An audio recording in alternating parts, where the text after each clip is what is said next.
Hello friends. आज हम लोग डिस्कस करने वाले हैं सीटेट के 30 मैथ्स के क्वेश्चंस को, जिसमें आपके 15 मैथमेटिकल क्वेश्चन होंगे और प्लस 15 आपके पेडागोजिकल क्वेश्चंस होंगे। सभी क्वेश्चंस को वन बाय वन डिस्कस करेंगे और सारे क्वेश्चन वैसे ही हैं जैसे आप लोगों के एग्जाम में पूछे जाते हैं।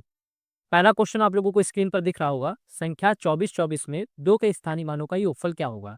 तो इसको हम लोग सिंपली सॉल्व करेंगे। 24-24 में इस 2 के स्थानीय मानों का योग पूछ रहा है, तो जहां जहां पर 2 है वहां लिख लेंगे और बीच में जितना अंक है उतना जीरो लगा देंगे। हमारा आंसर आ जाएगा ऑप्शन नंबर ए, 20-20 हमारा इसका आंसर हो जाएगा। सिंपली जहां जहां 2 है वहां लिख लेंगे, बीच में जितना भी होता, अगर मान लीजिए यहाँ पे एक और होता तो एक और जीरो ऐड कर देते, ये हमारा आंसर हो जाता। तो इस क्वेश्चन का आंसर हो गया ऑप्शन नंबर ए।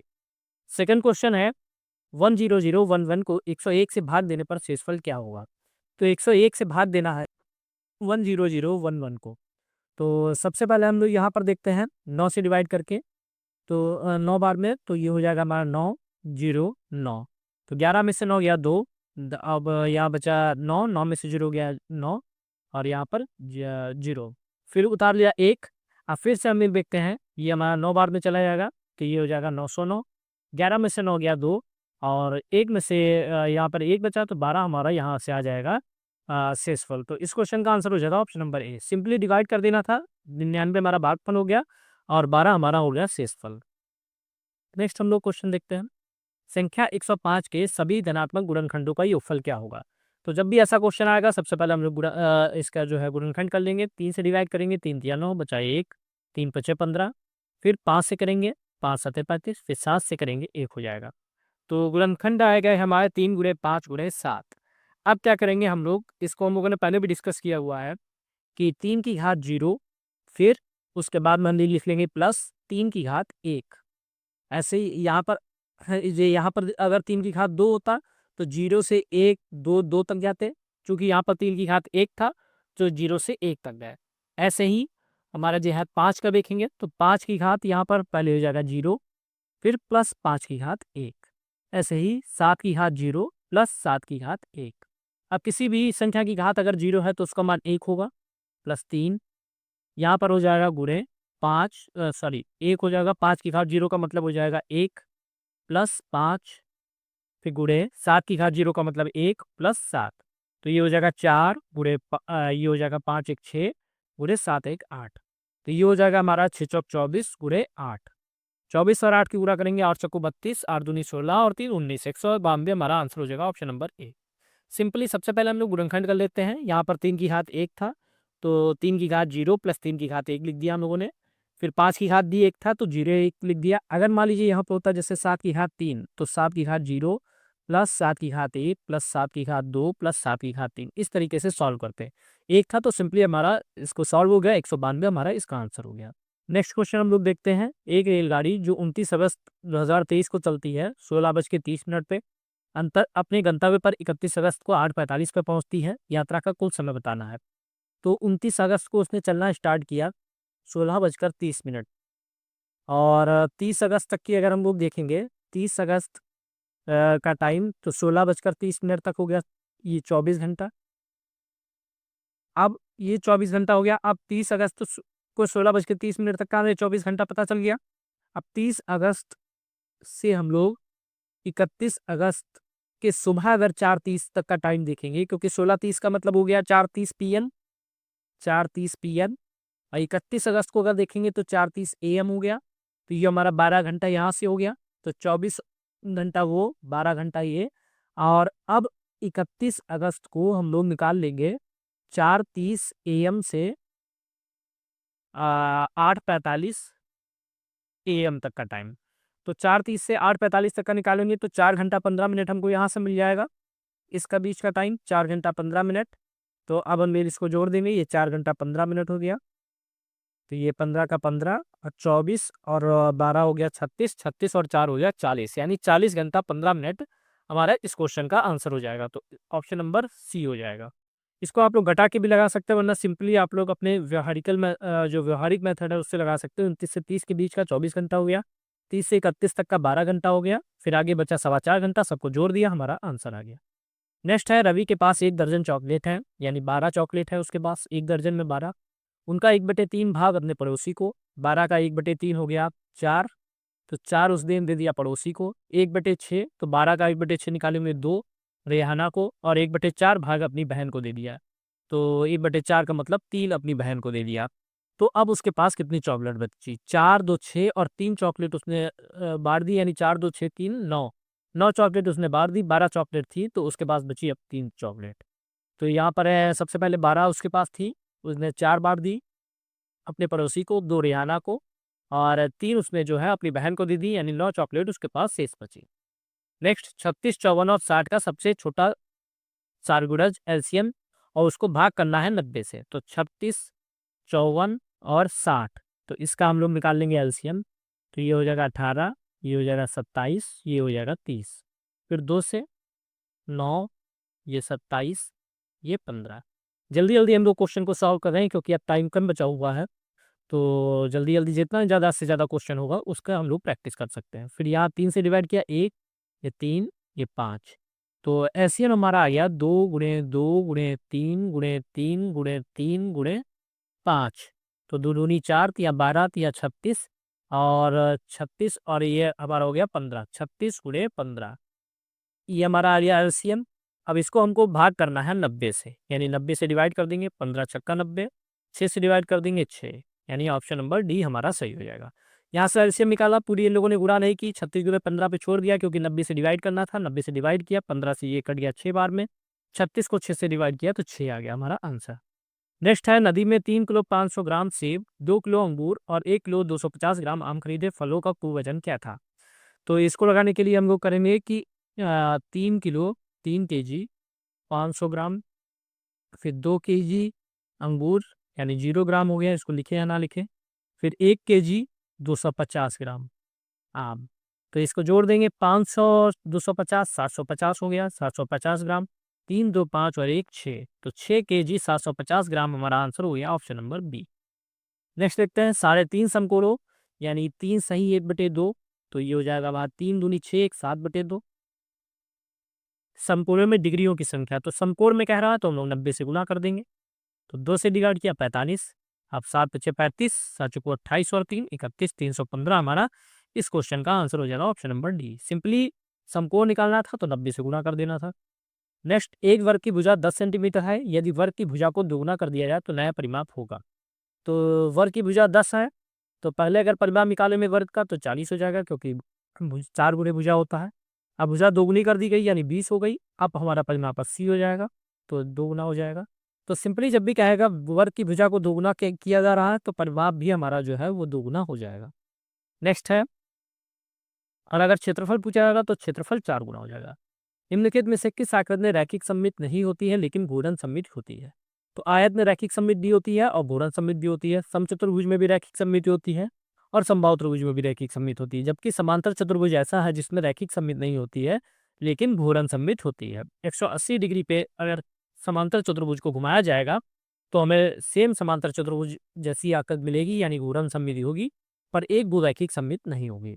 नेक्स्ट है, दिए गए पैटर्न में अभी संख्या, तो ये 1 का क्यूब हो गया, 2 का क्यूब हो गया, 3 का हो गया, 4 का हो गया, 5 का हो गया, अब 6 का क्यूब होगा। 6 का क्यूब होता है 216, यानी ऑप्शन नंबर बी हमारा इस क्वेश्चन का राइट आंसर हो जाएगा।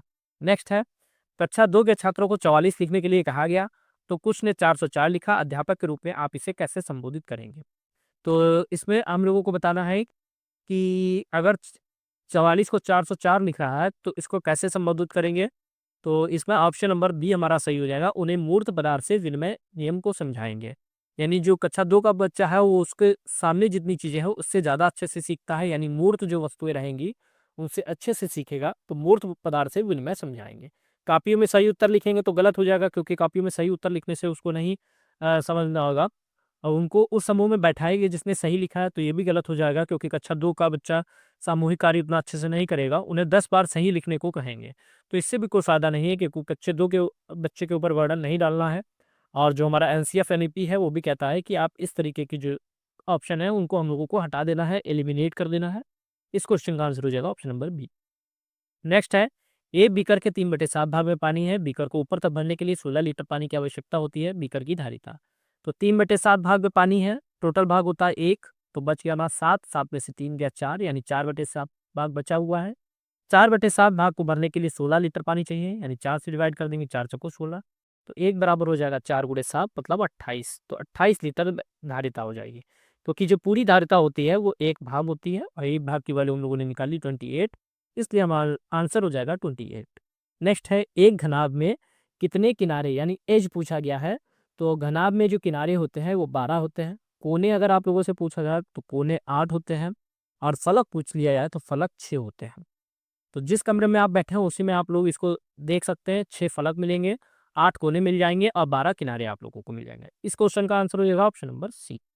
नेक्स्ट है, एक मानचित्र पर आधा सेंटीमीटर जमीन 125 किलोमीटर को दिखाता है, यानी आधा सेंटीमीटर बराबर हो गया 125 के, तो 1 सेंटीमीटर की वैल्यू हम ये निकाल सकते हैं 125 गुणे 2 यानी हो जाएगा 250। अब पूछ रहा है किलोमीटर, अब पूछ रहा 2000 किलोमीटर में, यानी 2000 है, तो इसको भाग कर देंगे सीधा 250 से, तो 5 से काटा 50 हो गया, 5 को 20, 400 हो गया, 50 से काट दिया तो 8 आ जाएगा हम लोगों का answer option number B. Simply 1/2 centimetre 125 के बराबर था, 1 सेंटीमीटर 250 के बराबर हो गया। अब जितने का भी बोलेगा उसको 250 से डिवाइड कर देंगे, आंसर हम लोगों को मिल जाएगा। नेक्स्ट है, एसीएम 2005 के अनुसार प्राथमिक स्तर पर गणित शिक्षण का मुख्य उद्देश्य क्या नहीं है। तो पहला, बच्चे की सोच का गणितीकरण करना, तो बिल्कुल सही है, क्योंकि ये एनसीएफ के हिसाब से इसका उद्देश्य है। समस्या समाधान का कौशल बढ़ाना, ये बिल्कुल ठीक है। उच्चतर गणित की तैयारी करना, तो यही गलत हो जाएगा, क्योंकि प्राथमिक स्तर पर पूछ रहा है, तो प्राथमिक स्तर पर उच्चतर गणित की तैयारी कराना ये हमारा निगेटिव हो जाएगा। गणित को बच्चे के जीवन अनुभव का हिस्सा बनाना, ये भी बिल्कुल सही हो जाएगा। तो जो हम लोगों ने वीडियो टैग वर्ड्स की डिस्कस की थी, जिसमें पॉजिटिव और नेगेटिव को डिस्कस किया था, तो उसके हिसाब से भी हम लोग आंसर दे सकते हैं। गणितीकरण करना पॉजिटिव है, कौशल को बढ़ाना समस्या समाधान के पॉजिटिव है, प्रतिदिन के अनुभव से उसको जोड़ना ये भी एक पॉजिटिव है, और नेगेटिव हो गया उच्चतर गणित की तैयारी कराना। नेक्स्ट है, वाइन हीले के सिद्धांत के अनुसार जो छात्र आकृतियों को दिखावट के आधार पर वर्गीकृत करते हैं वे किस स्तर से आते हैं। तो जो छात्र आकृतियों की दिखावट के आधार पर वर्गीकृत करते हैं वो स्तर 0 पर आते हैं। इसमें आंसर हो जाएगा पहला, यानी स्तर 0।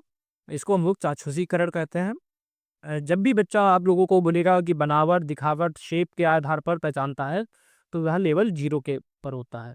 नेक्स्ट है, गणितियों में त्रुटियां एक महत्वपूर्ण भूमिका है, क्योंकि अब वे लापरवाही दर्शाती है, तो लापरवाही हमारा निगेटिव टैग वर्ड हो गया, यानी ये आंसर गलत हो गया। वे शिक्षकों को बच्चों की सोच समझने में मदद करती हैं, तो ये बिल्कुल सही हो जाएगा ऑप्शन नंबर बी, क्योंकि जहाँ पर बच्चे की गलती होती है तभी शिक्षक को समझ में आता है कहाँ पर बच्चों को क्या चीज़ समझाना है। वे बच्चों को फेल करने का, तो फेल हमारा निगेटिव वर्ड आ गया, तो ये भी गलत हो गया। इससे कोई फायदा नहीं है, तो ये तो गलत हो ही गया। ऑप्शन नंबर बी हमारा इस क्वेश्चन का राइट आंसर हो गया। नेक्स्ट है, अबेकस का प्रयोग किसमें मदद नहीं करता। तो अबेकस का प्रयोग तो किसमें मदद नहीं करता, ऑप्शन नंबर डी हमारा सही हो जाएगा, गिनती याद करने में। क्योंकि अबेकस को है बिना किसी त्रुटि के गणना करने में हम लोग कर सकते हैं। शब्दों की दी गई संख्याओं के समान संख्या गिनने में भी इसका उपयोग कर सकते हैं। और नेक्स्ट है, स्थानीय मान की महत्ता को समझने के लिए इसमें भी कर सकते हैं, लेकिन गिनती याद करने में नहीं कर सकते हैं। नेक्स्ट है, गणित की प्रकृति कैसी होती है। तो बी वाला ऑप्शन सही हो जाएगा, तार्किक होती है, क्योंकि कठिन नहीं होगी, सामान्य लोगों के लिए नहीं, ये भी गलत हो गया। सजावटी, ये भी गलत हो गया। ऑप्शन नंबर बी इसका राइट आंसर हो जाएगा, क्योंकि गणित जो है तर्क के आधार पर काम करती है। नेक्स्ट, एक बच्चा बुरा और जोड़ के चिन्हों में भ्रमित हो जाता है, उसे किस प्रकार का विकार है। तो गणित, जहाँ पर भी गणित में अगर वो किसी चीज़ में भ्रमित हो रहा है तो डिस्कैल्कुलिया हो जाएगा। इसके अलावा अगर पढ़ने में हो रहा है तो डिसलेक्सिया हो जाएगा। अगर लिखने में हो रहा है तो डिस्ग्राफिया हो जाएगा। अगर शरीर का संतुलन नहीं सही है, समन्वय नहीं सही हो पा रहा है शरीर का, तो डिस्पैक्सिया हो जाएगा। 4 तरीके के यहाँ पे दिए हैं, चारों को आप लोग समझ सकते हैं। पढ़ने से संबंधित डिसलेक्सिया, लिखने से डिस्ग्राफिया, गणित में अगर कोई भी समस्या तो डिस्कैल्कुलिया, और अगर उसका शरीर का समन्वय नहीं हो पा रहा है तो डिस्पैक्सिया। नेक्स्ट है, प्राथमिक कक्षा में ज्यामिति के अध्यापन के लिए सबसे अच्छी विधि कौन सी है। तो ज्यामिति पढ़ाने के लिए सबसे अच्छी जो विधि होती है वो आगमन विधि होती है, क्योंकि इसमें हम लोग उदाहरण से नियम की ओर जाते हैं। तो जब भी उदाहरण से नियम की ओर जाएंगे सबसे अच्छी विधि इसी को माना जाएगा, और प्राइमरी के लिए सबसे बेस्ट है यही विधि। निगम में क्या होता है कि पहले नियम बता दिया जाता है, देन हम लोग उसको उदाहरण की ओर, तो ये ज्योमेट्री के लिए नहीं अच्छी है। व्याख्यान आ गया तो प्राइमरी के लिए व्याख्यान निगेटिव हो गया, रटना आ गया तो रटना निगेटिव वर्ड हो गया, तो ये भी हमारा गलत हो जाएगा। ऑप्शन नंबर ए इसका सही हो जाएगा। नेक्स्ट है, समावेशी कक्षा में दृष्टिबाधित शिक्षार्थियों के लिए आप किसका प्रयोग करेंगे। तो जो दृष्टिबाधित है, यानी जो देख नहीं सकता, तो उसके लिए टेलर का गिनतारा इसका प्रयोग कर सकते हैं, अबेकस का, जियो बोर्ड का प्रयोग कर सकते हैं, और कंप्यूटर में भी कुछ चीज़ों का प्रयोग कर सकते हैं। तो यहाँ पर हमारा आंसर हो जाएगा ऑप्शन नंबर डी, उपयुक्त सभी। सबसे अच्छा तो इसमें पहला और दूसरा है, इन दोनों का तो प्रयोग कर सकते हैं, लेकिन समावेशी शिक्षा में जो है दृष्टिबाधित यानी जो देख नहीं सकते, कंप्यूटर के माध्यम से आवाज़ के द्वारा उनको या किसी स्टोरी की टेलिंग के द्वारा उनको हम लोग पढ़ा सकते हैं। तो इस पर उपरोक्त सभी चारों ऑप्शन हमारे सही हो जाएंगे। नेक्स्ट, गणित सभी विज्ञानों का द्वारगम कुंजी है, या कथन किसका है? बहुत ही इंपॉर्टेंट परिभाषा है। तो ये जो है रोजर बेकन का है, ऑप्शन नंबर ए इसका राइट आंसर हो जाएगा। नेक्स्ट है, गणितीय संचारण मैथमेटिकल कम्युनिकेशन का अर्थ है। तो गणितीय संचारण का समस्याओं को हल करने की क्षमता हो सकता है, जो सबसे बेस्ट होगा उसी को हम लोगों को लेना है। गरीब प्रश्नोत्तरी में भाग लेना तो ये तो गलत हो गया। गणितीय विचारों को समाहित और व्यवस्थित करने की क्षमता, ये बिल्कुल सही हो गया, क्योंकि जो गणितीय विचारण है उनको समाहित भी करना है और व्यवस्थित करने की भी क्षमता हो जाएगी। तो इसको हम लोग गणितीय संचारण कहते हैं, ऑप्शन नंबर सी इसका सही हो जाएगा। बहुत तेज बोलना तो ये तो बिल्कुल गलत हो गया। नेक्स्ट है, फॉर्मेटिव असेसमेंट यानी रचनात्मक मूल्यांकन में क्या शामिल है? तो जो हमारा फॉर्मेटिंग होता है उसमें ग्रेडिंग और रैंकिंग शामिल होती है। फॉर्मेटिव का जो है पूछा क्या शामिल नहीं है, तो ग्रेडिंग हो जाएगा। फॉर्मेटिव में जो है हम लोग ग्रेडिंग नहीं देते हैं या बच्चे की रैंकिंग नहीं देते हैं, फर्स्ट सेकंड थर्ड नहीं हम लोग देते हैं। उसमें क्या करते हैं, बच्चों की समझ में कमियों की पहचान करते हैं, शिक्षण विधि में सुधार करते हैं। जब उनकी कमियां पता चल जाती हैं तो अपनी जो शिक्षण विधि है उसमें सुधार करते हैं, और छात्रों की प्रगति जानते हैं, यानी कि कहाँ पे छात्र को समस्या आ रही है या कहाँ पर उसे समझ में आ रहा है, इन चीज़ों को जानते हैं। तो फॉर्मेटिव बहुत अच्छा, रचनात्मक मूल्यांकन बहुत अच्छा माना जाता है, जो ग्रेडिंग और रैंकिंग से बिल्कुल भी संबंध नहीं रखता है। नेक्स्ट है, कक्षा 3 के छात्र को 16 गुणे 25 को निकालने के लिए कहा गया, उसने 8 गुणे 2 गुणे 5 गुणे 5 करके हल किया, उसे किस नियम का प्रयोग किया? तो इसको हम लोग बोलते हैं साहचर्य का नियम।